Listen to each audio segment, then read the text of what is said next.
They get you fired up. Several former executives at Fannie Mae and Freddie Mac who are under investigation for fraud are having their legal fees paid for by you. That's right. Taxpayers being forced to foot the bill for those mortgage giants once again. Joining us now with more is a fellow at Stanford's Hoover Institute and the author of Throw Them All Out, Peter Schweitzer. Nice to see you this morning, Peter. Welcome. Thanks. Great to be on with you again. How did this happen?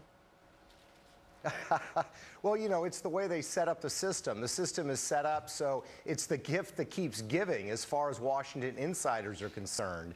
They have agreements and contracts which gives them bonuses, whether Fannie Mae or Freddie Mac are doing well or not. And in this case, they're facing charges for accounting fraud, securities fraud.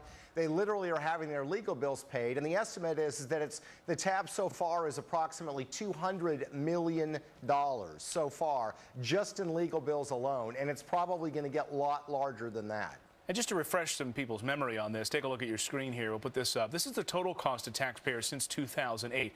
$183 billion. That's from the Federal Housing Finance Agency. So let's be clear, the same executives who got us into this mess are now being defended in court using lawyers, using taxpayer dollars to defend themselves, even though they got us into this mess. Am I following that logic correctly, Peter?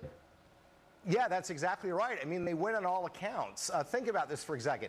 These executives got tens of millions of dollars in bonuses when they were leading these entities, when they were charged with securities fraud and these accounting irregularities. So they got the bonuses. When they left, they got golden parachutes. Now that they're facing legal jeopardy for these horrendous errors in judgment, in probably some cases criminal actions, they're now getting defended by the best lawyers in the country, and they don't even have to pick up the tab.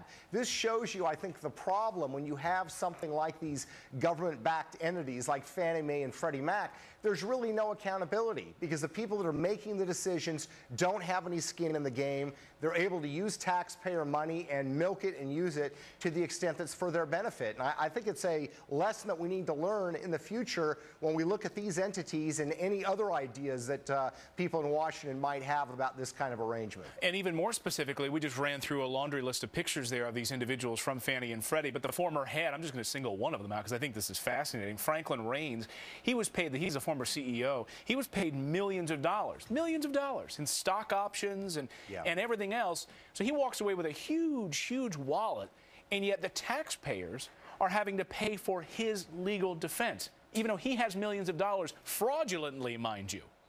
This is mind-boggling to me. Yeah, that's exactly right. I mean, it's like having a credit card that you can use. You can get the best legal talent you want. You can fight for as long as you want.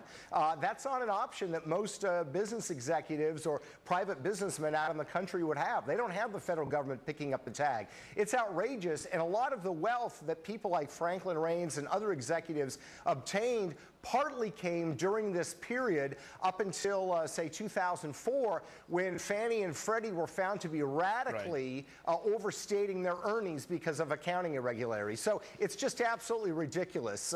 They continue to engage in this behavior, and they continue to get paid to do so. I think you summed it up best. Absolutely ridiculous. We'd love to hear from our viewers this morning on this as well. You can find us friends at foxnews.com. You can also find us on Twitter. We are FF Weekend on Twitter. Our thanks to Peter Schweitzer this morning. Thanks, Peter, for breaking this down for us.